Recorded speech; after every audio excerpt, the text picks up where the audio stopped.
guys, for today's my mini vlog. So ayan, bubukas tayo ngayon ng bag ko. Yan. Tagal na to sa akin ng tikba na bubuksan to. Yan, buksan na natin. Yan.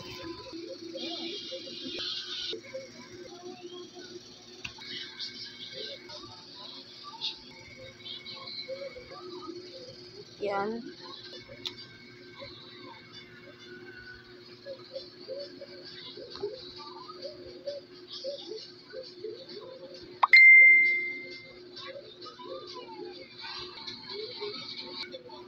May pera pa pala dito.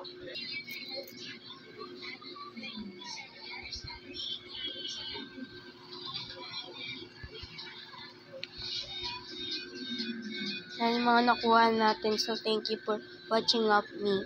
So, part 2 tayo. Maglinis tayo ngayon ng bag. Magpa-part 2 tayo. Abangan nyo na lang. Bye!